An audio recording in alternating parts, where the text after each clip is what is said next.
you everyone for being here, and welcome anyone who's joining us through the live stream. I'm Michael Moriarty, member of the Board of Elementary and Secondary Education. In October, I was appointed to this ad hoc committee that was created by Chair Craven, which we've styled the Special Committee on Pandemic Recovery and Literacy.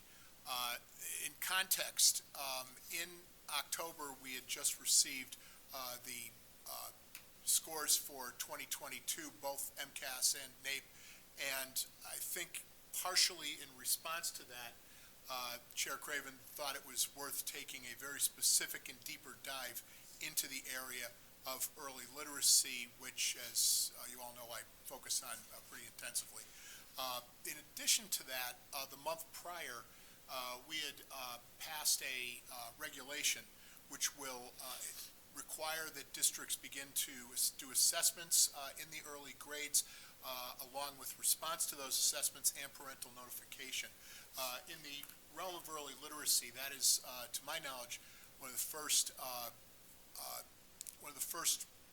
regulations that has a requirement of districts. So it was kind of a long time coming, and one of my comments at the time was it was still just a facet of the many policy issues that are sort of baked into trying to address early literacy deficits. So, we successfully, we hope, we haven't really started implementing it yet, but we successfully set forth a new regulation. We received a lot of information about a pretty significant reversal in proficiency outcomes, and I think those things combined are the reason that this subcommittee was called. I've been on the board for 7 years, and there have been other subcommittees. I think Member West has participated relative to early college and to some evidence-based or other kinds of research-based policy making. Those tended to be in collaboration with other boards. It was sort of a silo-breaking practice. This, I do not recall a topic-specific ad hoc committee of our board in the time that I have served here. So to a certain extent, I had to think this through and figure out, are we making this up as we go along? What's our aim? What are we going to try to accomplish? And so I think at the outset, I just want to have a brief conversation about that. And to try to get the conversation started, earlier last week through the department, I had sent a proposed mission. And I'll go into that in just a second. But before I do, starting with Member Rahonaford, let's go around the table, including the staff that's present, and introduce ourselves for the benefit of the folks who aren't in the room. Hi, Payman Rahonafard, board member. Marty West, board member, and glad to be part of this. Congratulations on your advocacy over the years, and thrilled to have the opportunity to work on this in a sustained way. Thank you. Darlene Lambos, board member. And again, I'm Michael Moriarty. Rob Curtin, DESE staff. Oh, they don't have mics, so, but if we have a staff member here, we can call in and will as the need arises. So thank you. And so with that, kind of a proposed language that I had thought, what's the outcome? What do we have to present when we have done what we decide needs to be done to understand pandemic recovery and literacy? My thoughts were as follows, that at the end of the day, there should be a report, a review and a report addressed to the full board, the commissioner, and the department. It should highlight the impact of the pandemic on literacy learning loss, identify best practices to significantly close gaps and improve literacy outcomes throughout the Commonwealth, and to highlight existing efforts, because we do have some to speak of, good ones, and recommend additional actions when needed. So I thought that would kind of serve as a mission statement, or at least a suggestion of one. But just any thoughts or feedback on that? And I do have one other global thought afterwards, but. So the three buckets there: best practices, highlighting existing efforts, and then the third was sort of like anything else bucket? Well, no, it was initiating with trying to highlight what has the impact been. Sort of what are the challenges that are in front of us on the other side? Districts and the lives of young children so profoundly. I heard four things, right? It was Well, impacts I of the pandemic, best practices, existing efforts, maybe those are the same, and then what's missing. You know what? That's- I cheated. I used an and instead of another letter. So fair enough. Caught me dead to rights.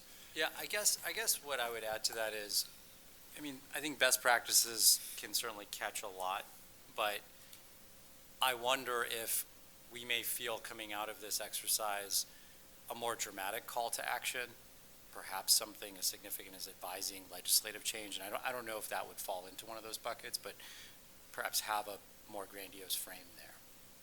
What are the broader strategies we want to pursue? I am absolutely delighted to broaden and deepen the choice of language and to go in exactly that direction. And in fact, I think when we hear from Dr. Burke in a little bit, you're going to see that that is probably a vital mindset. What's the timeline that you're thinking this is going to happen? I think it's going to take us at least half of 2023, maybe beyond. This won't be done in a meeting.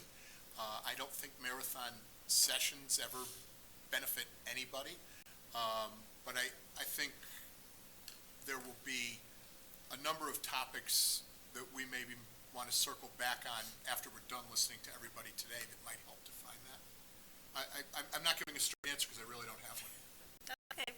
I just want to get a sense of the timeline and what's the involvement of other stakeholders. I think you talked about wanting to use a process that involved a lot of other folks, and so I'm interested in hearing what that process might look like. Same. So yes.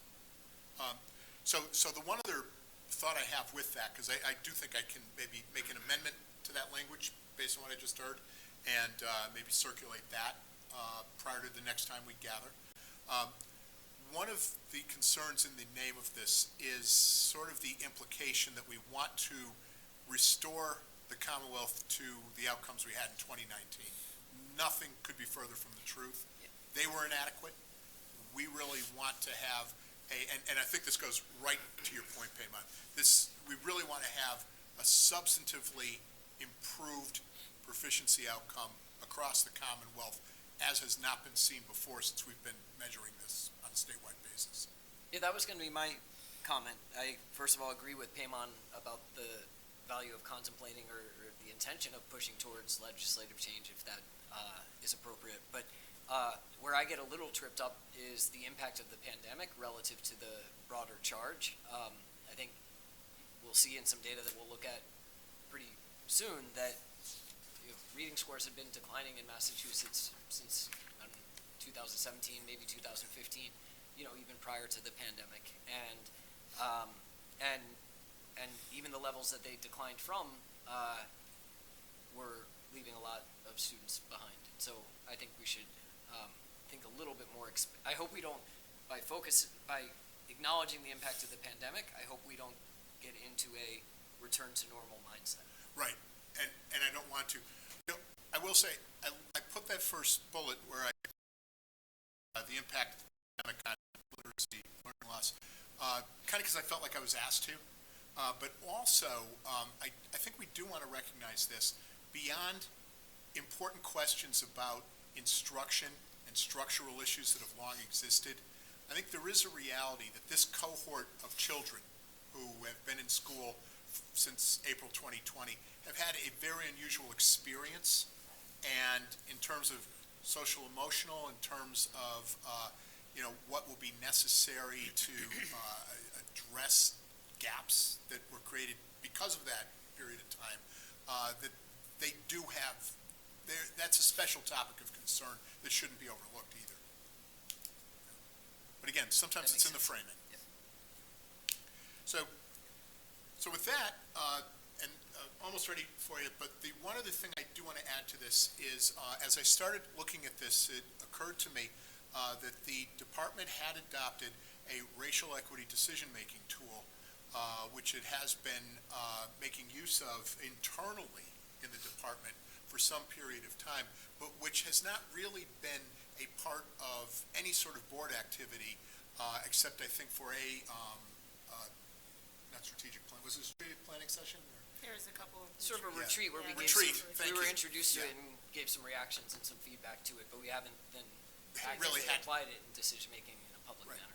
Exactly, and I think in the normal course of a business meeting, it's kind of a difficult tool to implement. In this case, I think it actually lends itself very nicely in some core ways. There are 6 steps that are outlined, and in fact, when we have Rob presenting the data, that's the actual first step. So, and asking for the data was kind of an obvious thing to do in any event. But there are many other steps that require a certain amount of introspection and planning and deliberation. The one that is the hardest, to your point, I think, is the stakeholder engagement. It is there. It's not to be ignored. It's if you're going to use the tool, you're going to do stakeholder engagement. I think we're 4 very busy people. I think a statewide listening tour is not in the cards for me, but I think I consulted with Dr. Robinson about this late last week, and I don't think we have to come to definitive decisions about the mechanics of this right now. But this department does have some capacities that might help us get outside voices in front of us or heard to be a part of this consultation and to honor sort of the structure of this decision-making tool. I think, given the nature of longstanding gaps in early literacy, that it's a good mix. It's a good match. And so what I encourage you to do, I can share the decision-making tool through the department with all of us, and maybe on a future sort of abbreviated meeting in a Zoom call, we can look at the tool in detail and just decide, is this workable? I suspect it is. So just wanted to add that piece to it. Yeah, I very much am in favor. I've been wanting to figure out ways that we can incorporate that in our board meetings more, so might as well try it here. I mean, I think it's an incredible tool that the staff and the department has put together, so I think we should use it. And there are skills within the department that I am learning more about as I go along this journey that I think I can bring forward to all of us, see what makes sense. So with that, I think that kind of outlines in general statement of purpose and some goals. Anything we want to add before I move on? Then I'll move on. So we've got Associate Commissioner Curtin with us to tell us in some detail about literacy in the early grades and where we're at this point in time. Sure. Thank you, Member Moriarty. Thank you to the rest of the members of the subcommittee for having me. What I wanted to do today was, when I've presented MCAS data, and when we present MCAS data for the public release to you, it's at a very, very high level. Usually at the state level, maybe looking at grades 3 through 8, then looking at subgroups in high school and whatnot. But I really wanted to isolate a little bit to try to draw attention to, because there is a real disparity of what's happened across the grades, and even when you look at the data 3 through 8, especially the effect of middle school on the results and early literacy. So what I've done for you today is just to put together a first run of data to look at some grade 3 results specifically. And one of the things that I said to Member Moriarty was, this is sort of a first pass. Myself and my staff are ready to help in whatever data you guys need in order to drill down even further. Happy to put together whatever questions you might have as you move forward. This is very much just sort of an introduction to what we're seeing in grade 3. The other thing I want to, before I dive into the slides, the other thing I want to mention is I want to be pretty clear here that I'm not in any way saying that this is a baseline where we are right now. As I've had conversations with a couple of you individually, one of the great concerns I think we have coming into this year is at the early literacy level and at the early grades level, as you have kids that have been in first and second grade over the last couple of years coming into sort of our first view of them in third grade on the third grade MCAS. It's frankly one of the great unknowns. So this is as we know it, but I don't want to present this in any way that like we're at the bottom or this is this is where, but this is just as we know it right now. But we are facing a little bit of an unknown with these kids coming into the testing grades this year. So when we just look at the very highest level and we look at grade 3 results, we're at a point now coming out of 2022, a few years into the pandemic, where we're at 44% of our students meeting or exceeding expectations. That is not all that far off where we were back in 2017. One of the things I wanted to draw your attention to, I think is actually the most important thing here, is actually the trajectory that we were on for grade 3 students alone prior to the pandemic. You look that we had actually, from 2017, 18, 19, we were on a fairly steady increase for grade 3 students in ELA. We had gotten to a point where, 56% of the students were meeting or exceeding expectations on the third grade MCAS.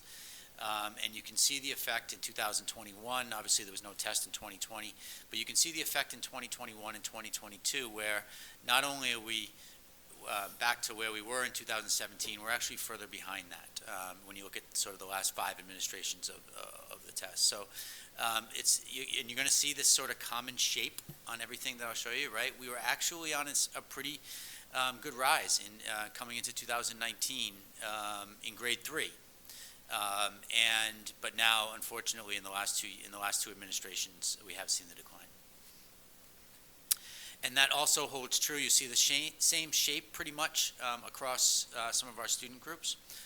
When we think about students with disabilities, English learners, and economically disadvantaged students, you'll see roughly the same shape across all the different student groups that we saw in the all students.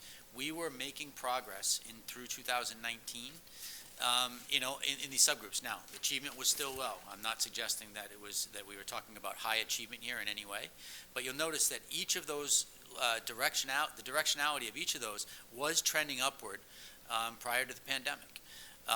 But as you can see, the results of the pandemic for English learners, students with disabilities, and economically disadvantaged students, we're looking at in grade 3 ELA, just about across the board in each of those student groups, where it's only one of 4 students are meeting or exceeding expectations on the grade 3 ELA MCAS.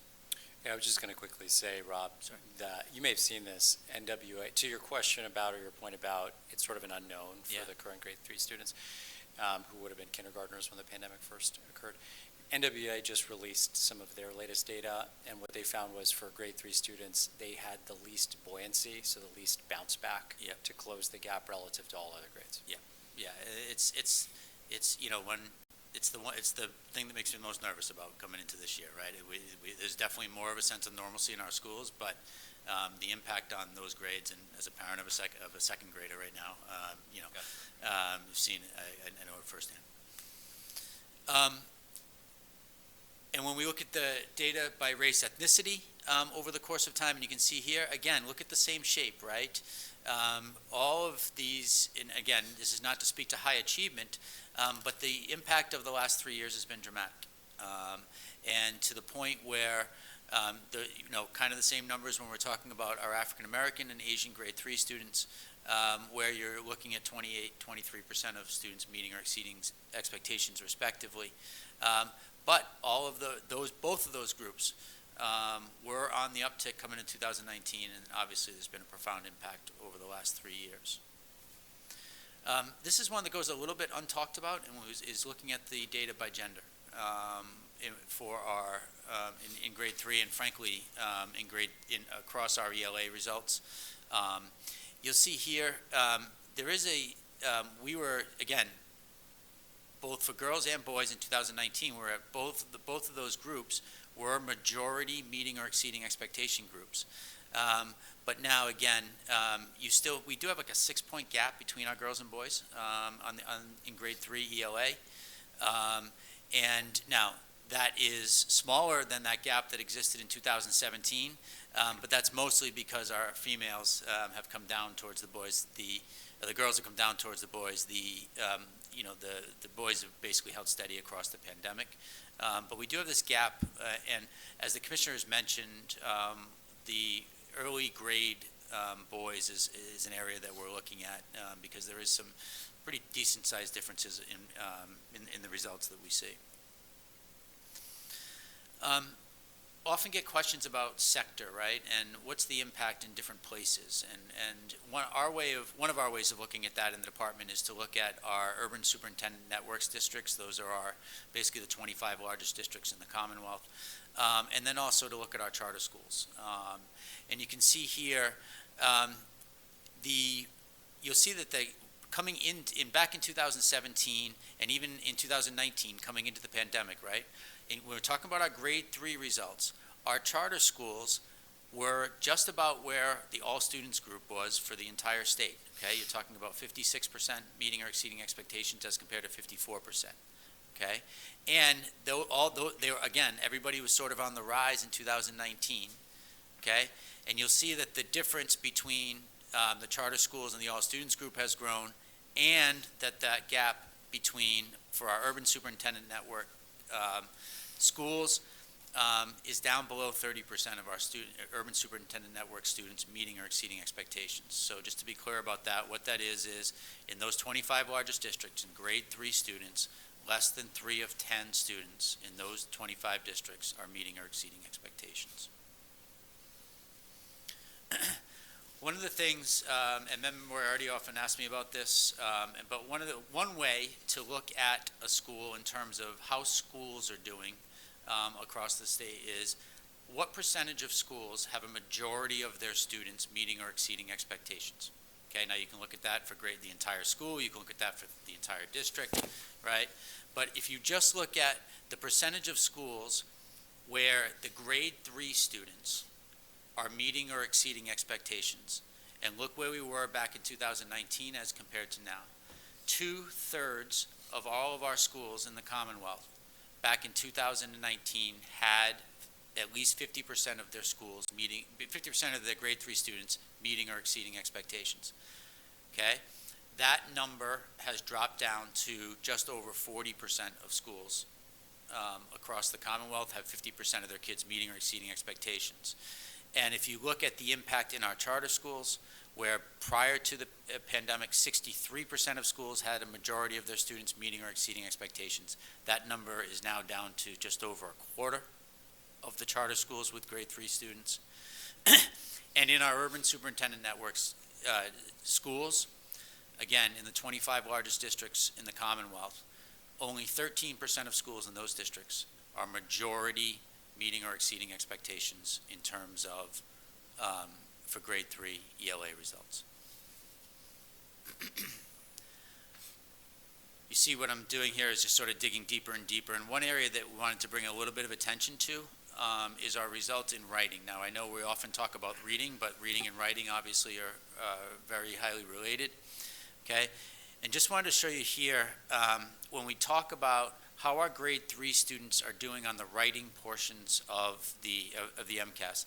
Now, the years here are, excuse me, are a little different, because back in 2017 and 2018, grade 3 students actually wrote 2 essays a year. So they wrote an informative and explanatory piece and a narrative essay. So we had sort of a compare and contrast.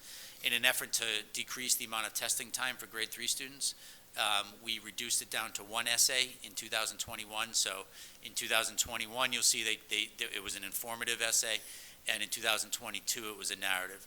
But the general point here is, when you go back to 2017, especially on the informative and explanatory, so in other words, reading a piece and talking about what they've read and offering an explanation or an opinion on what the students have read on the grade 3 essay, you'll notice that the percent of points have decreased pretty significantly since then. And the 2 colors, just to explain them, the blue is the idea development. So that is basically how well you're understanding the question and are you answering the question that's being asked related to the text that's being read. And then the language convention is the quality of the writing, not in addition to how is the question being answered. And you'll see that in the last 2 years since the pandemic, in 2021, 2022, okay, in terms of writing and idea development, in other words, again, how is the student answering the question relative to what's being asked? Students in grade 3 in 2021 were only getting 11% of the possible points that they could have gotten in terms of writing development or idea development. and about 30% of the score, about 30% of the points they could get in language convention. How are they actually doing the writing? So this is obviously a major contributor to the MCAS scores. They're 7-point essays on the test, but you can see what's happened. If you look back in 2019 on the informative and explanatory, 50 the students in grade 3 were getting about 50% of the points on the language convention side. Okay, that number has plummeted in 2022 down to 33%. Please. Rob, can I ask you a question about that? Yeah. If you look at the essay points and the non-essay points, and I should say a lot of reading assessments don't have essay points. That's right. But if we look at both of those and we try and see what matters for students' future success, is there a big difference? No, it depends. It actually changes as the grade increases, right? So the writing skills have more of a determinative effect in the earlier years, right? And then the non-writing questions tend to have a bigger explanation in some of the research that we've seen as the grade increases. But as the grade, the other thing too to remember is, as in middle school grades, the students are writing 2 essays as opposed to writing, so it's a bigger portion of the test. So it could be measured better at that stage. Exactly. But that would point in the other direction of what you just described. No, I know. So- That's right. Anyways, the reason I ask is, without that type of information, it's a little hard to know whether this should become like an all-out first priority, or if it is a danger of being a little bit of a distraction from other. Yeah, and forgive me, I wasn't suggesting that it should be in any way. I just think that it's, when we look at the results when we start to dig into the grade 3 results, we've just seen such a falling off on the writing side in the last couple of years that it's been really drastic. Sorry. I actually wondered this too. So the data point starts at 2017. Am I remembering correctly? That's when we went to the New version test. 2? Yeah, that's Is when that when we introduced this? No, we've always had writing on the Okay. test. And this is, I should mention too, this is one of the big things about comparing our test to not only NAEP, MWA, a lot of different things, right, is the presence of a writing. We have a significant amount of writing on our test, not only in the essay, but in the open responses, that a lot of tests don't. Right. But, and the positive to me about that is it is a recognition of the importance of writing as an element of literacy. Sure. I think there's even an element of rhetoric or spoken language that is important for a fully literate person as well, because underlying these scores, of course, is, what can we be doing with instruction? Right. Yeah, this is it just was such a striking difference in the last couple of years that it's certainly something that's drawn our attention and certainly become a priority for the commissioner. I just wanted to end with that, often a lot of the data I'm showing you is about MCAS, right? And it could lead to questions about whether the test has an impact on this, on the results we're seeing, as opposed to what the students actually know. And as I spoke about with the NAEP results when we released them in September, or October, the NAEP has served this year to give us, now these are grade 4 results because there's no grade 3 NAEP, but they have been an absolute confirmation of what the MCAS data has told us. It's just another data point of giving us a lot of the same information. You can see here the shape on the Massachusetts line is roughly what it was on the MCAS data, whether you look at it by the scaled score, whether you look at it by the percentage of students who are at or above proficient. You're seeing roughly the same numbers that the MCAS is showing us, and it really serves as a good confirmation of what the MCAS is telling us and about the quality of the MCAS, and frankly for NAEP as well. But isn't the peak in a different year for 4th grade than Yeah. it is for 3rd grade on the MCAS? It is. It's a little earlier. That's what I was Yeah, alluding it's a to little earlier. earlier. Absolutely. Yep, it's a little earlier. So if you remember back on the other one, it was in 2019. The peak here on NAEP was in 2017. But the numbers are fairly close to each other in terms of the overall results. But I just wanted to show you those as a result, just to show that it's not just the MCAS that's telling this. We have multiple data points that are basically giving us the same information, so we feel pretty good about what we have. Again, this is just an overview. As you dig deeper into this, as you hear from other speakers, if there are particular questions you'd like to hear my staff to answer, happy to do that at any time over the course of your meetings. And if there's any other questions, happy to take them as well. Yes, sir.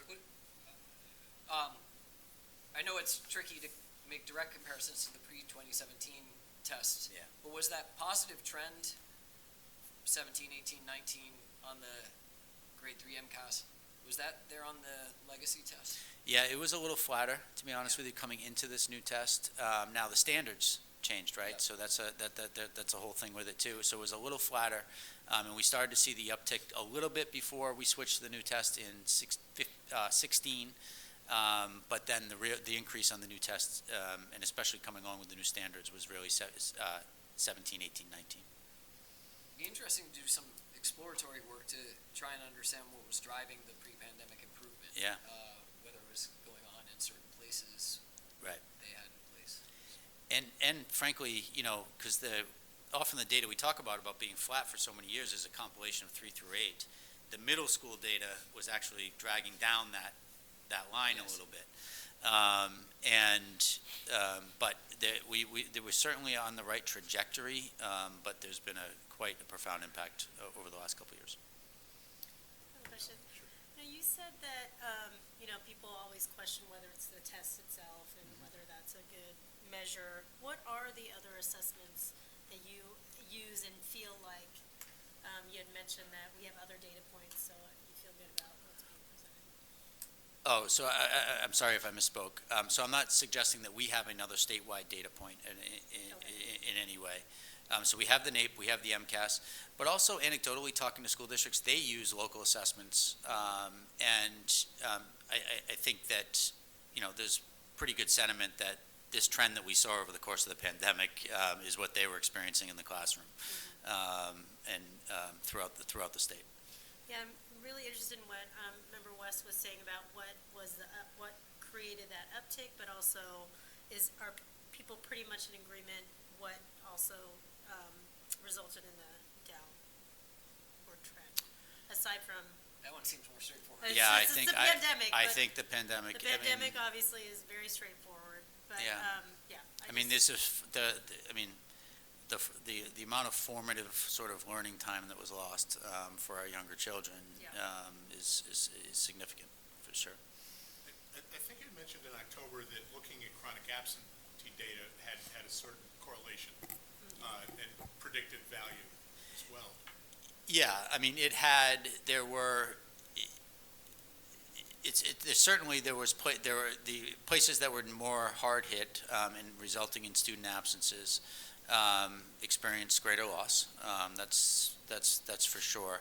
But frankly, a lot of places, just about everywhere, experience loss of days, right, and loss of learning. And it's also tough for us to get a handle on the total impact of that, because it's not only looking at when kids weren't able to come to school, it's also looking when the educators weren't coming to school, when those days matched up. Especially last year, when the last 2 years, when we're talking about kids missing, the average kid in Massachusetts missing 26 days of school over the last 2 years. And that doesn't take into account when the educators missed and so on.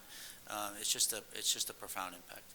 And I guess my point, and this may go along with what Darlene was also suggesting, that these are measured things that are available and can be reviewed, and that they may be useful for policymakers and administrators and decision makers at the district level to be paying attention to sort of see what's going on as the school year is evolving.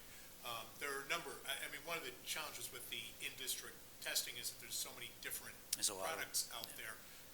Some that work well with, implemented with great fidelity, others that it's very problematic. And, the quality is also something you have to be thinking about there, but yet we see the universal sort of outcomes. Absolutely. Yeah.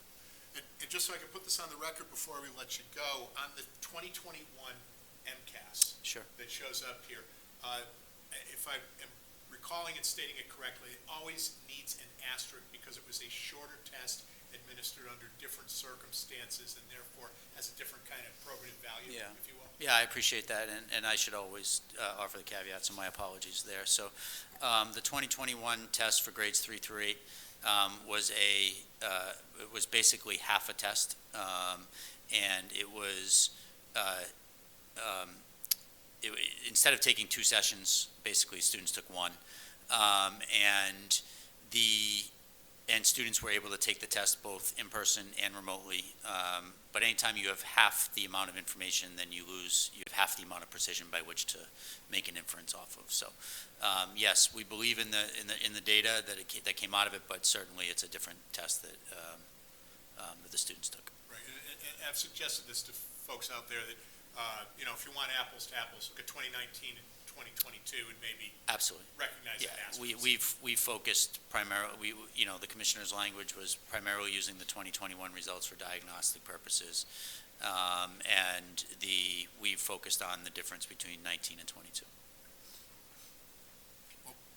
Just at some point, just because, excuse my ignorance, I would just, at some point maybe, I would love to see how we compare to other states that might be, just other states. I just don't have any idea how we Yeah. compare.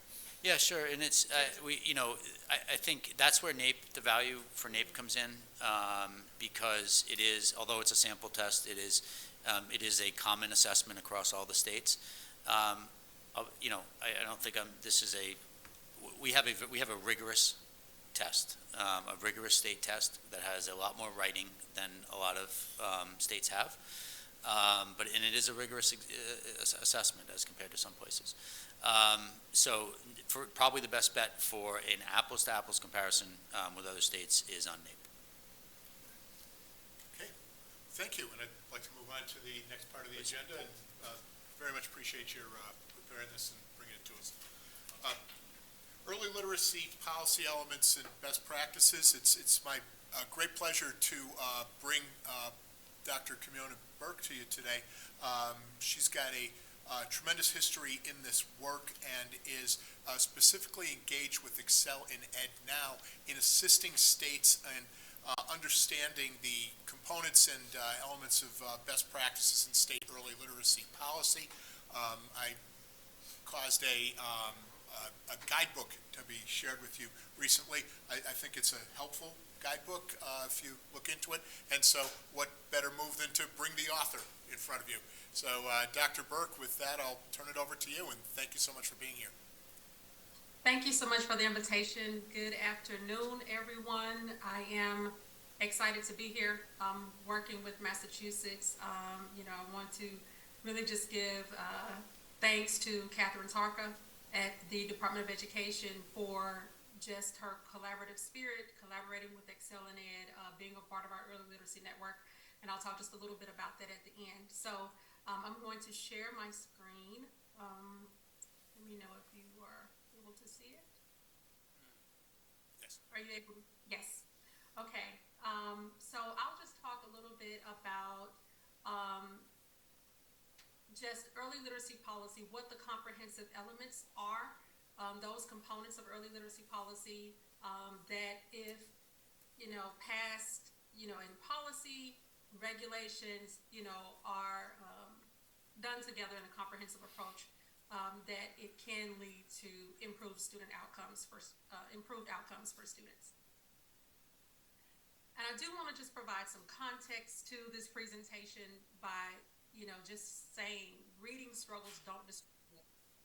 Whether you're first or 51st, right? We all have students who are in our classrooms, in our schools, who are struggling readers and who need the adults to step in to make sure that they are being provided with the resources that they need in order to be successful. So with reading, one thing that we do know is that it's not just an education issue, it's also an economic issue. Why Read by 3 matters is because 88% of students who failed to earn a diploma were struggling readers in 3rd grade.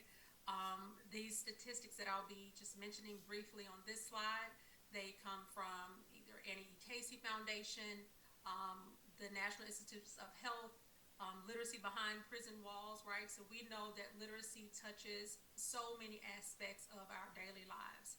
So next, when we begin to look under the hood and look at our subgroups, the data that we have about 3rd grade being that pivotal year where students transition from learning to read to reading to learn, These statistics state that students who are not reading proficiently in third grade are 4 times more likely to not graduate high school. If these students are African American or Hispanic, are 6 times more likely to drop out or fail to graduate from high school. And if low-income minority, these students are 8 times more likely to drop out or fail to graduate from high school if they are not reading proficiently by the end of third grade.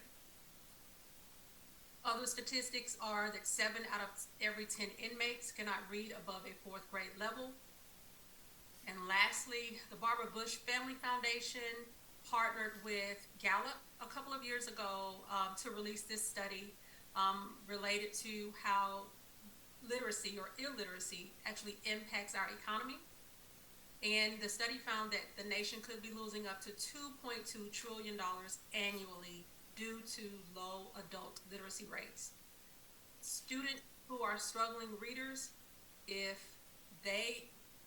we do not intervene and they do not get the supports that they need, we know that they grow up to be adults who are struggling readers, right? And so these are some of the impacts of that. Before you move from that tile, just so we can relate this to the information we just saw in Massachusetts, I just think it's so important to note that we just saw that over 70% of children who are in the subgroups of Hispanic, Latino, African American, and low income, it's over 70% for all those categories of children. So this is the sort of equity stakes we're looking at in Massachusetts. Thank you. Exactly. And to quote Catherine, Massachusetts may be number one, but are we number one for all kids? Right?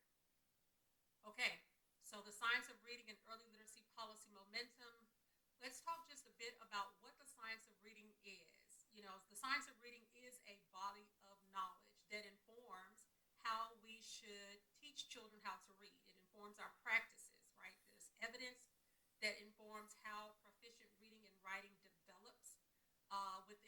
develops within a child, why some children have difficulty in learning how to read, and then also ways in which we can most effectively assess students early. I heard you mention earlier about your regulations around assessment and parental notification. How do we identify students early and notify their parents often?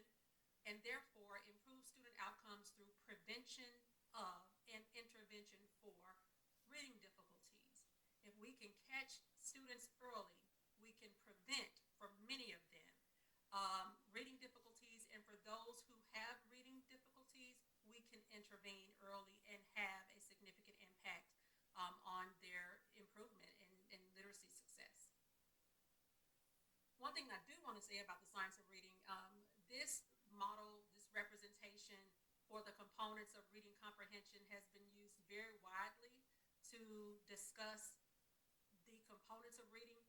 There are so many articles that focus on phonics, the science of reading and phonics, but it is so much more than that. So this simple view of reading is not saying that teaching children to read or the reading process is simple, but this is just a great representation to show that reading comprehension is a product of word recognition and language comprehension. And I know I'm reading, don't quote me on math, but the one thing that I do know about math is when you're looking at a product, anything times 0 is 0. So if a child comes to your class with great language comprehension, which means that they understand spoken language, there's been, someone in their families that have, talked with them a lot, so they understand language, spoken language that, I may not be able to read yet, but I know that if I say she went to the store, that's a verb, that's something that she did. So I know the structures of language, but I really don't have word recognition. When there's print that's put in front of me, I can't decode it, right? So if I have a 0 with word recognition, and I multiply that times my 1 in language comprehension, my reading comprehension is still going to be at 0, right? We're going to need both of these areas, both of these strands with all their skills in order to fully achieve reading comprehension. So I want to make sure that we understand that when we walk by classrooms and students are talking, right? And they're engaging with each other, that language comprehension is also very, very important to the outcome of reading comprehension, in addition to the phonics, which is the word recognition piece. All right, so now that we have that background, let's talk about some of the most recent forces behind early literacy policy momentum. And I did hear someone earlier mention, okay, what is our call to action after this, right? We've received this information, and where do we go from here? So when we think about the most recent forces behind this policy momentum across the country that you all may have heard about, I kind of attribute it to four things. The first one is the science of reading resurgence. If you've heard Emily Hanford's Sold a Story recently, then you may have also found your way to one of her first pieces around the science of reading, which is Hard Words and Why Aren't Our Kids Being Taught to Read. With this conversation and this podcast and just all of the information that was presented, it was presented in a way that it could be discussed at dinner tables. It could be discussed by parents. There was information around how children should be taught to read, and if they are utilizing pictures or really relying on other things besides the words on the printed page to understand what the story says or what the words say, then that is not the right way to teach children how to read. To take their attention away from the word is definitely not the right way. So parents begin to think about these practices after they heard about these practices and say, I've noticed my child doing that. I've noticed my child looking at the pictures, and when the pictures are taken away, they really can't read the words. So that kind of began this national conversation around what was going on inside classrooms, right? The next one would be the NAEP fourth grade reading data. This was one of the same slides that I had up prior to the pandemic, right? As we have really made it very clear that as a nation, we really weren't doing well in fourth grade reading pre-pandemic, and it has gotten worse post-pandemic. The next one would be dyslexia-focused reform. Now, if you have a decoding dyslexia group in your state, then you know that this is a very powerful group, right, of parents and families who are wanting to ensure that their children who have characteristics of dyslexia, who have been identified as being dyslexic, have the supports that they need.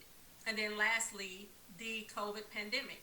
That is a real thing. This learning loss that we all are attempting to address, it is a national crisis. Now, I also chose these headlines just because of their categorization. So if you notice, the NAEP fourth grade reading data is categorized or, nestled under student achievement. Dyslexia-focused reform is nestled under politics. And the COVID-19 pandemic is nestled under business. This means, again, that what we're talking about today, literacy and reading, it impacts every aspect of our lives, all the sectors, all the things that we care about, right? Literacy, illiteracy impacts them all. Okay, so I'm talking a lot about these policies that have been put in place across the country. So what are the elements?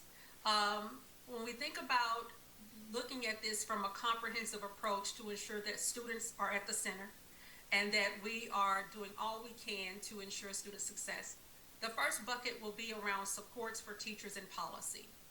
How can we ensure that our teachers have the knowledge and skills to teach children how to read? We have to empower them with that. Science of reading training is the first step.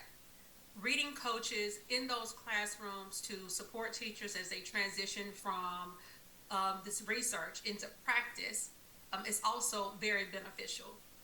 Next, educator preparation program coursework alignment to the science of reading, and even an assessment for certification. How can we ensure that our colleges of education, our educator preparation programs, are beginning to see themselves in K-12 student outcomes, that their impact does not end when their candidates cross the stage, that it's really just beginning, because what they've learned in those programs are going to translate directly into how they teach children how to read. So we have to make sure that we're getting our prep programs on board. And then, of course, funding. There's nothing worse than an unfunded mandate, right? So how can we support with funding these efforts? The next area is assessment and parent notification. How can we make sure that students are being screened 3 times per year with universal reading screeners? And for other students who may be flagged by the universal screener, how can we ensure that these students are screened for characteristics of dyslexia? And we have to notify parents. We want to make sure that our parents are partners in this process, and sometimes parents aren't notified until the end of the school year that their child is not doing well, right? And we have to change that. How can we notify parents early and often so that they can be partners in the process? The next area is instruction and intervention. So what do we do in the classroom where the rubber meets the road?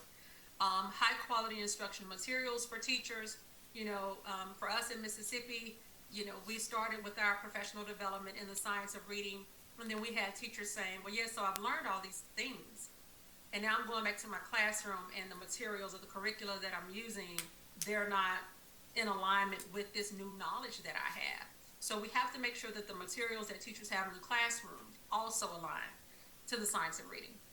Next, individual reading plans for students. For those students who have been identified as having reading deficiencies, how can we document their progress and the interventions that we're providing to make sure that they're working, right? And if they're not, we need to make sure that we're changing course. Next, summer reading camps.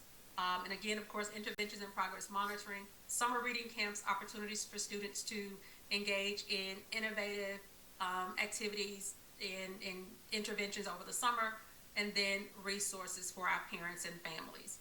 During the pandemic on social media, it was something to see.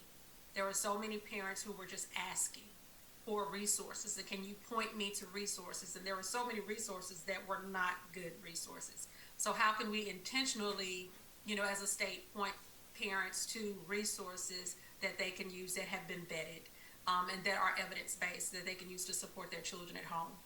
And Mississippi does have a retention component. One thing that we do understand is that there are states that may not have an appetite for the retention and intensive intervention component. But what I want to say about that piece is that during the retention year, this is for students who, with all of these supports in place, are still not where they need to be by the end of 3rd grade.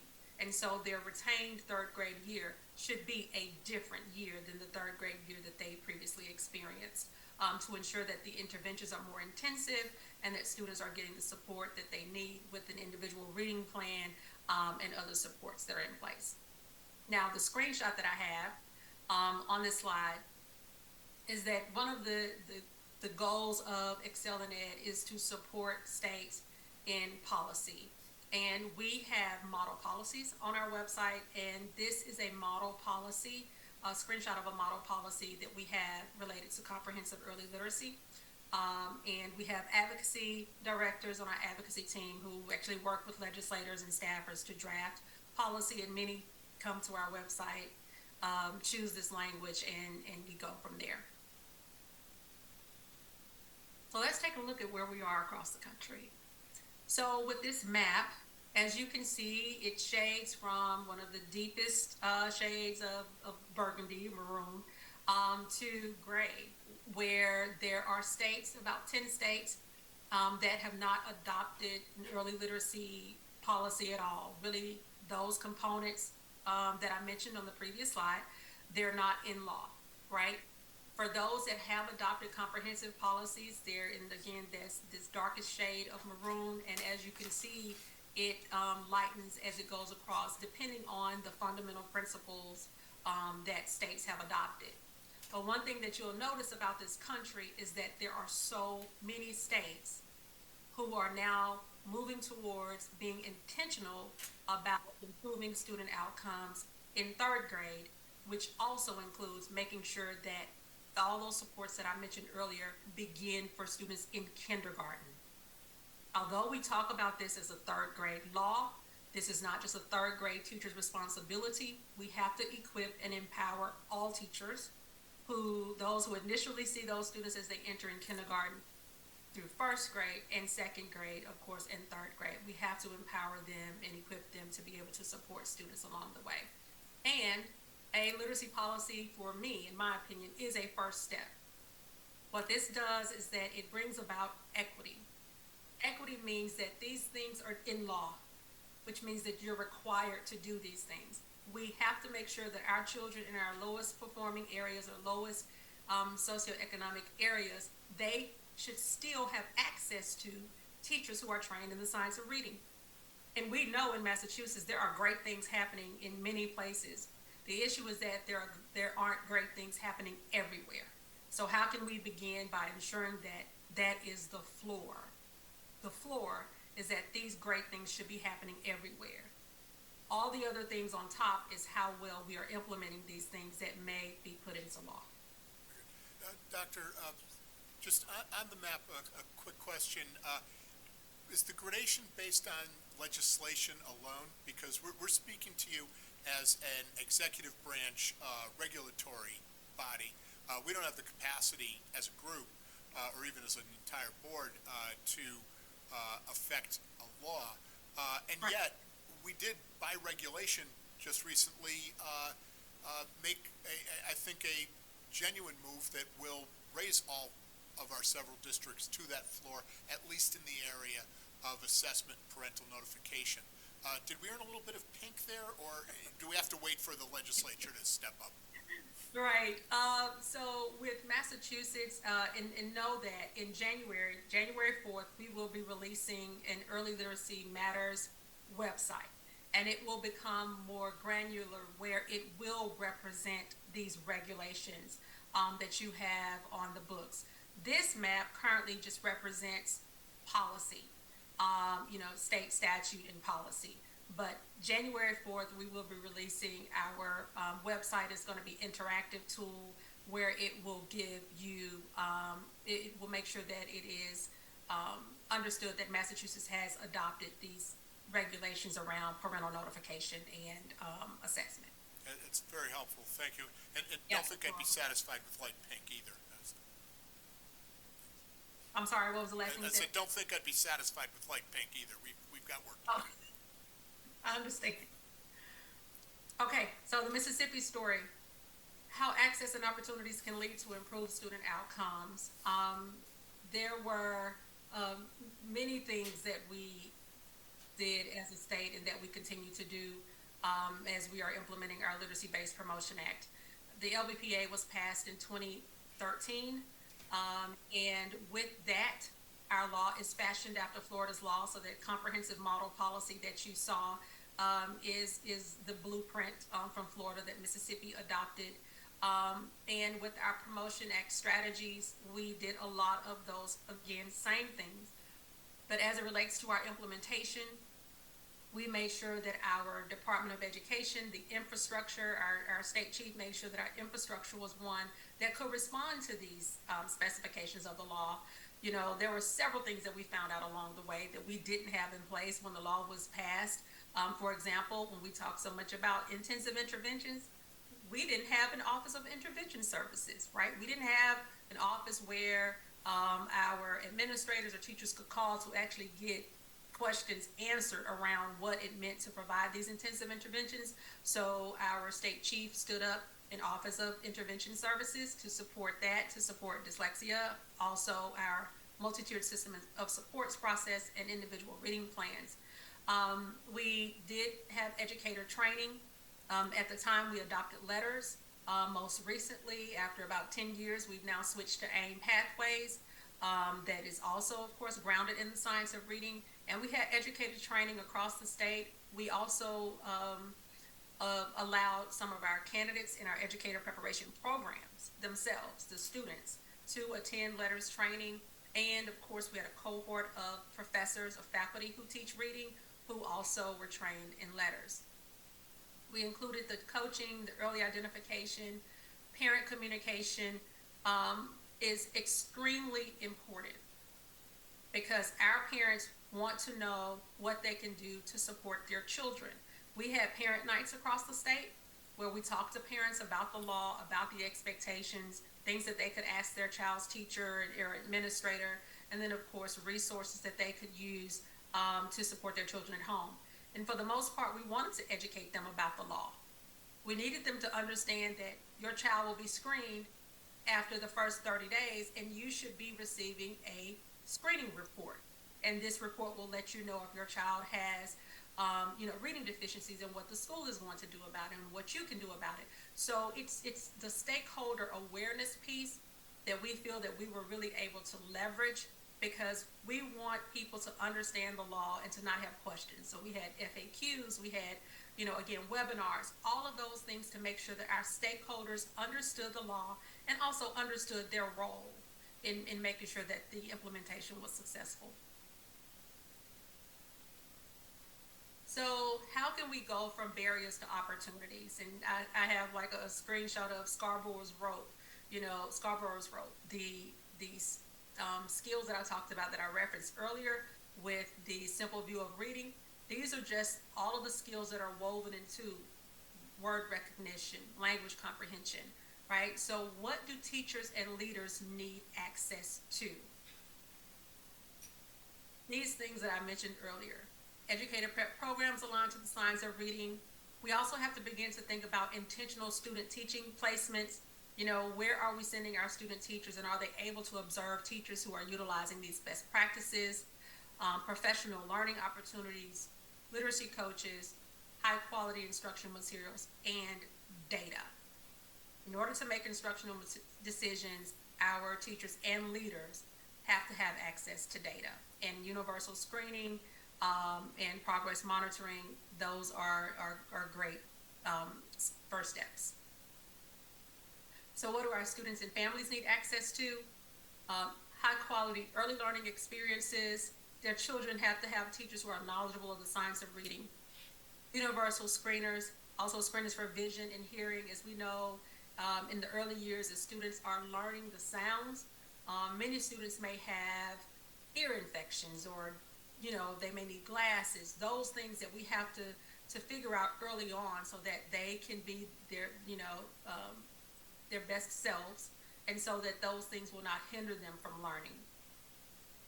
Interventions, but then also enrichment opportunities, because we talk a lot about reading deficiencies and how our students aren't doing well in reading, but there are some students who are doing well, and they have to have enrichment opportunities so that they can continue to grow, so that they can continue to be motivated in class. So we can't forget about our students who are where they need to be, and that they need to continue to be challenged so that they can experience growth. And then, of course, lastly, our parent resources. So if we look at Mississippi's NAEP results and the decade in review, beginning in 2013, we passed our law. We begin with all of these supports that I mentioned earlier. As you can see, this is where we were in 2009. In 2009, we were at a scale score of 211. By 2013, we had dropped to 209. As everyone knows, Mississippi had always been at the last of every list as it relates to education. As we began to enact our law and implement our law in 2013, within 2 years, we did have a scale score increase of 5 points. And by 2019, we met the national average in 4th grade reading on the NAEP assessment for the first time ever. And we were considered the only state in the nation that made those significant improvements in 4th grade reading. Now, where are we now? 2022 NAEP results, the language that we use is that Mississippi held its own. We do know Mississippi, we decreased by 2 scale score points. For the first time, we're actually above the national scale score average, where it's 216 and Mississippi's is 217. We now rank 21st, but we know that there is still so much work to do, and we know that there are so many states that didn't do well. Our rankings have gone from 49th to 29th, I believe, in 2019, and now 21st for 4th grade reading. But you also begin to look at our subgroup data. And Mississippi is ranked in the top 5 for our Black students scale score, Hispanic students, and then also for students with free and reduced lunch. And I don't think that it is said enough about how students in Mississippi, those who are low income, white, black, or Hispanic, have performed nationally against their peers. And what that says is that it doesn't matter what your zip code is, it doesn't matter how much money your parents make. If students have these resources and are in classrooms with teachers who can meet their needs, then students can perform. And we know that. So what are some resources and thought leadership opportunities from Excel in Ed? The resource that you mentioned earlier was our comprehensive how-to guide that I worked with our Early Literacy Network to develop. This guide, for each of those fundamental principles that I mentioned earlier, there is a state spotlight of how states are implementing that particular fundamental principle. One thing that we do know is that there are so many people who ask me, well, what did Mississippi do? And we have a checklist, but one thing that we know is that there are states that must implement these particular fundamental principles in their own way. So what we wanted to do was to give states options as they look at, assessment, parental notification. How do you do that? Adopting high quality instructional materials. How are other states doing these things? And this comprehensive how-to guide includes state spotlights from within our Early Literacy Network as to how they are actually implementing these fundamental principles. And I wanted to show you this map of our Early Literacy Network. It began, I believe, in 2015. And we now have 28 states plus DC in our network. Our network includes state literacy leaders who are responsible for implementing their state's literacy laws or regulations, and they are leading the work. So we have chief academic officers, we have state literacy directors, we have MTSS coordinators or ELA coordinators who are a part of our network. We have about 80 members. We meet 4 times per year, twice in person, and this is our own professional learning community.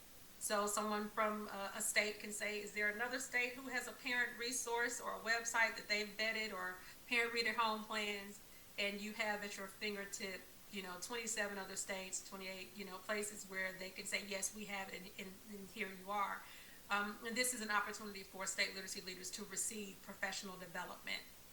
And as you can see, Massachusetts is a part of the Early Literacy Network and joined this year.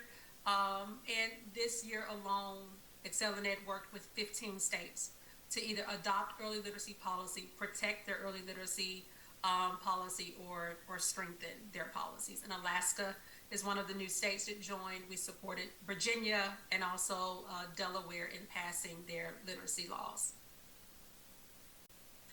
And lastly, it is definitely going to take an interconnected system from policy to practice. As you know, as a board of education, you can definitely effect change through your regulations. It's going to take district superintendents and leaders, principals, our colleges of education, our teachers, and of course our parents and families to support our students. And that ends my presentation.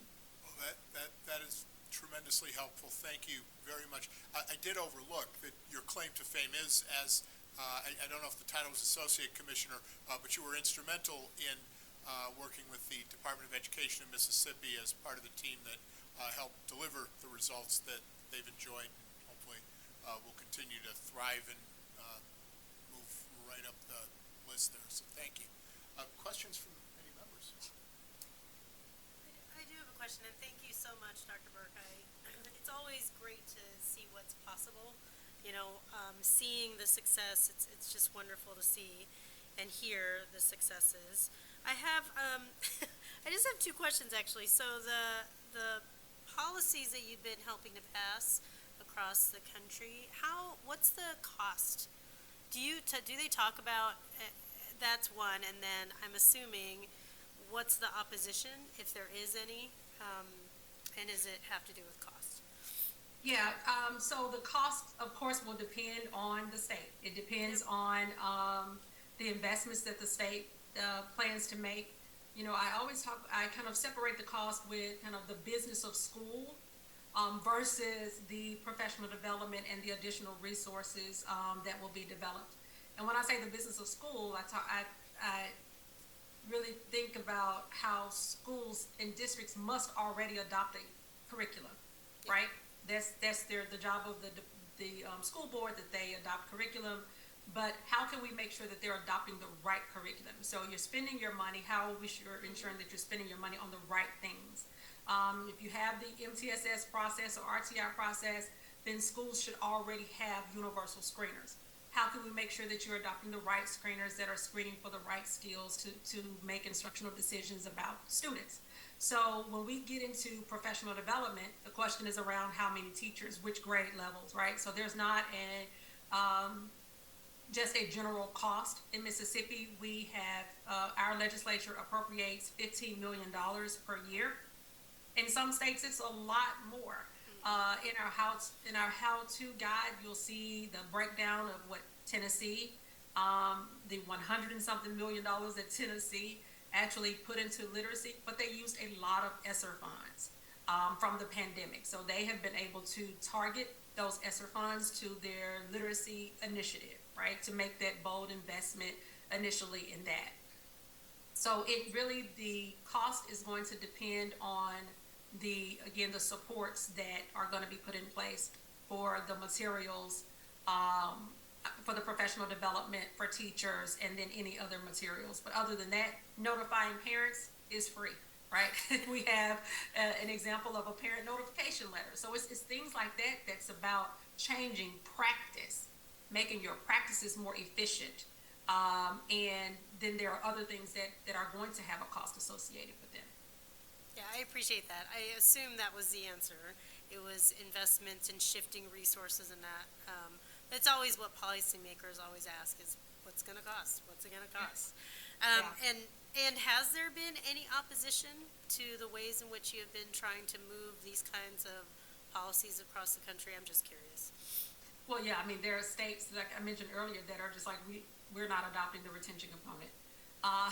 We're not ready for that yet, that we'll adopt all the other things. And, the goal is that if you're doing all of these other things right, you will decrease students, decrease the number of students who will be retained at the end of third grade if these supports begin in the beginning when students enter kindergarten. I think there's other opposition around assessments. And I think that that's just really kind of a lack of understanding, where there are some who say, well, we don't want any more assessments. We don't want to continue just testing kids just to be testing kids. But the one thing about that is that in order to know what supports kids need or what interventions they need, you have to assess them. So I think that the understanding has to be that these are not additional assessments, and that these universal screeners are just that. They are identifying students who are at risk versus those who are not. And that we want to make sure that we are identifying kids early and, of course, notifying their parents. So I think just around the language of an assessment where, unless there's a real conversation with stakeholders about what the need is and how we utilize assessment to make some very, very important decisions around what students need, then there's just going to be this, kind of disagreement about whether we should assess students or not. And I think I'd also note, when you broke this down into its components, I think you named at least over a dozen different, very specific policy items in 4 different buckets. And I think a lot of states have tried to pass comprehensive bills and have had to try on several occasions before the bill actually passes, because the devil's always in the details. Dr. Burke, thank you so much for joining us today. It's great to get to see you in this capacity. And congratulations on the remarkable work in Mississippi and on the remarkable work that Excel and Ed is doing to spread some of these ideas. So I want to ask you about the retention component. As I think you know, I've done a lot of research on what happened to the students who were retained in Florida under the policy, and they did actually make a great deal of progress as a result of being retained in the early years after that decision. Over the long run, it was hard to make a case that they were really put on a permanent, better trajectory as a result of that. But when I talked to people in Florida when they implemented this policy in the early aughts, they said by studying the outcomes of the retained kids, we're sort of missing the point that really what the retention policy did is serve as a focusing mechanism to really get educators, policymakers to take implementation seriously. Retention is unpopular. That's why it's controversial. And so I guess my question to you is, imagine a world where the retention policy is not an option for whatever reasons. Are there other strategies that state leaders can use to drive the importance of this issue in a way that leads to the type of faithful implementation we saw early on in Florida, that we saw in Mississippi, that I think we're seeing now in Tennessee? Great question, Marty. So I've said this before. The promotion retention law around third grade is a state law, right? School districts have had promotion retention policies for as long as there have been school boards, right? Students can be retained in first grade if they miss so many days. They can be retained in eighth grade, whereas local school districts actually make those decisions. And I've read a lot of your work, of course, the one that was in the Manhattan Institute, I think, that spoke to Arizona, and some of the teachers saying that it was the threat of retention that caused the adults to say, I don't want to be this cog and this wheel that is responsible for the child who didn't get to where they need to be by the time they exited my classroom, right? So I think that when we talk about all of these other supports, that should be the motivation. That should be, regardless of whether there's a state mandated retention gate, as they call it, like this stop gap area, that all of these things that we're talking about can really help to reduce the number of kids who are not ready, who are not ready to be readers by the time they enter fourth grade. So just to your point, I think that there is a more defined consequence to the third grade area, but all across the country, there are school districts that are saying in second grade, Johnny wasn't here for a majority of the year, or Johnny didn't do well in math or reading, so, mom or dad, we have to retain your child because he or she is not ready. So those decisions are already being made. It's just that it becomes controversial when a state says, if a child isn't ready, then that's what we need to do in third grade. And there is a Mississippi study on the way that should be released within the first part of the year. Just a quick follow-up comment is, I think the retention policies are often understood by the people debating them to be much more draconian than they actually are. So if you go, you mentioned in your presentation that Mississippi's had a variety of good cause exemptions from the retention. The way I think about what they actually do as they were enacted in Florida and Mississippi is that they, for a student who is a struggling reader as judged by the third grade state test, they shift the default decision to being retained rather than being promoted, and they require the educators who know them best, the parents, to make an affirmative case that they should be promoted. So if you look at the very early years of the Florida policy, actually only about half of third graders who were recommended by the state for retention were actually retained, and that number then fell over time, the share of low scoring readers who were actually retained. I don't know what the numbers were in Mississippi, Dr. Burke, but it's not, and that's been the experience in other states as well. So it's really trying to get educators to take an option, to see retention as an option if it's in the best interest of the students, which I think it is. And right now, many educators have a strong aversion to the concept that doesn't align with the evidence. But Right. And that's the same thing that we saw in Mississippi. Each year we began, our law was passed in 2013, we began implementation immediately, but our promotion retention component went live in the spring of 2015. Each year, the first year we had about 85% of our students who passed, and our bar was above the lowest level, so level 2 or above. We went from 85% to 87% the following year to 92%, then 93% who were passing, right? And this is when we switched over to the state assessment, which was more rigorous, more aligned to NAEP. and the one thing that I say about that is that as we were implementing all components at one time, right? That as our students progressed through the grades, they got better prepared teachers who had been trained in the science of reading, right? Because we were going through cohorts of training teachers. Teachers were getting better prepared students who had a kindergarten teacher who had been trained in the science of reading, and now I understand this routine, and now I'm moving on to first grade, right? So we began to build capacity in those who were on the ground. We had new state standards that were more rigorous. And again, there are other components. We adopted more rigorous state standards. We adopted an aligned assessment to that. We had boots on the ground in school districts that we had never had before as a state, those coaches who were in there helping teachers to change their practice. And so we had all of these things going on. So by the time we got to where we were, especially in 2019, that year where we had, number one in the state for gains, that third grade class from 2018 that went to 2019 who took that assessment, 95% of those students from third grade passed to fourth grade.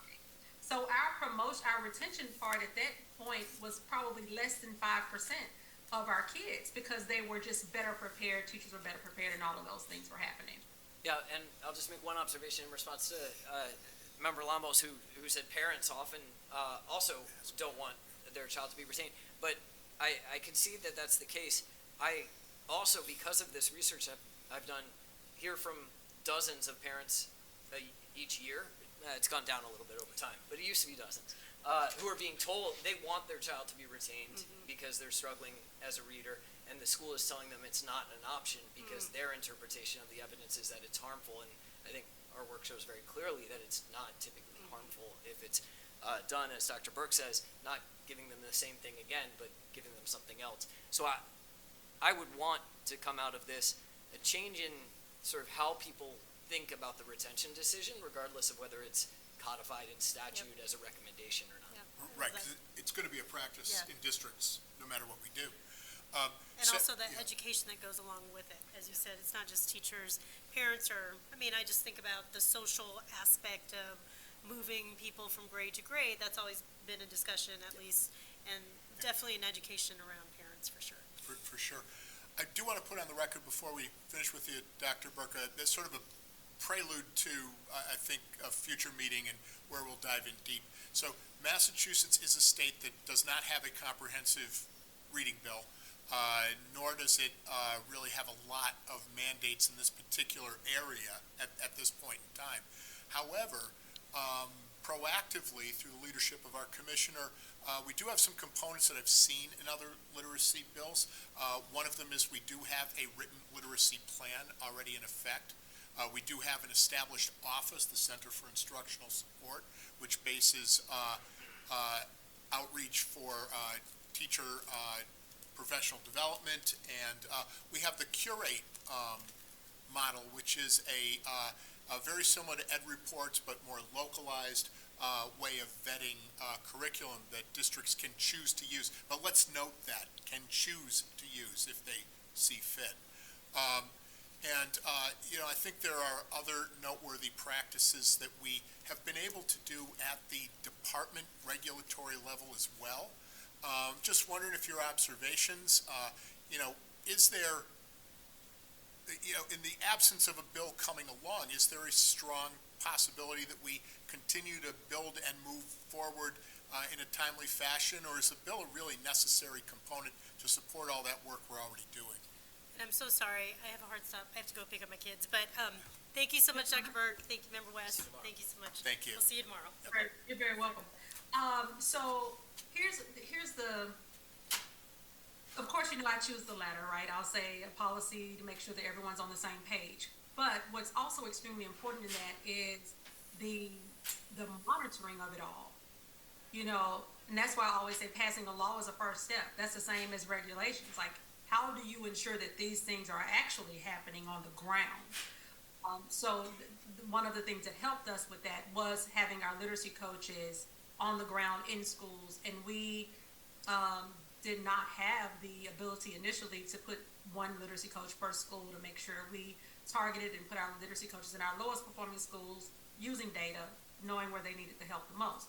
So there are definitely opportunities that as you're passing regulations, because there are kids in classrooms right now who can't wait on, a law to be passed, right? There are teachers right now who need supports. So definitely through regulations, but how do we ensure, and I know that you have a center, and of course Catherine is amazing, so, how do we ensure that there is this two-way communication with districts, with Curate? I've actually sent it to some other states, as far as a great resource that they can utilize.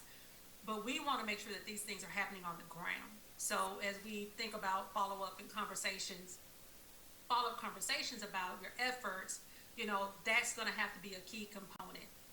That we can't just check the box and say we have these things now, on paper, but how do we know that they're really happening and that they're really happening for all kids? Great, thank you. So we should be respectful of Dr. Burke's time as well, but, yes, absolutely. But the last agenda item is next steps. It seems like one of the things that would be useful would be to take that checklist of, strategies, policies, and yes, we don't have much in statute, but actually see where we are in terms of regulations, but also where we are in terms of, like, districts doing some stuff voluntarily, because it's a different argument when you're saying to the legislature, we need this because no one's doing it, or we need this because our 200 strongest school districts are doing it, but there are another 100 that aren't, and we're trying to make that more equitable. So it seems like that would be... And this is actually a platform to surface Yep. a lot of that information.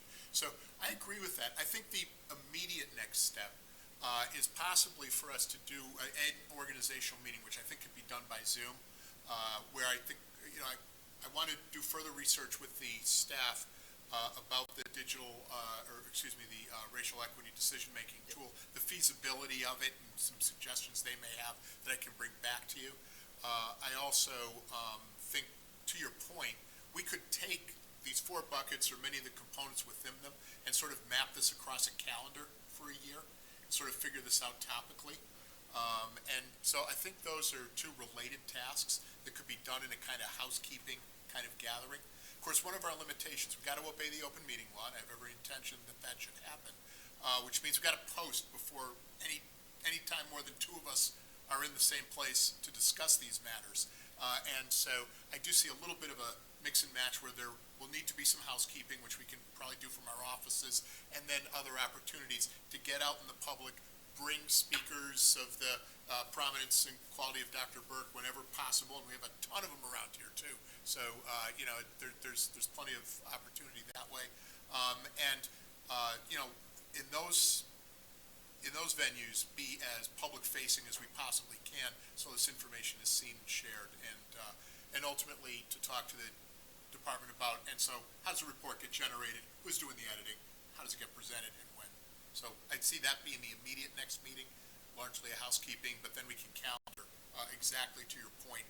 Again, if we're going to adopt the racial equity decision-making tool in a way that's faithful to that. That pretty good? Yep. That'll work. Well, with that, thank you very, very much. You'd agree to adjourn? I do.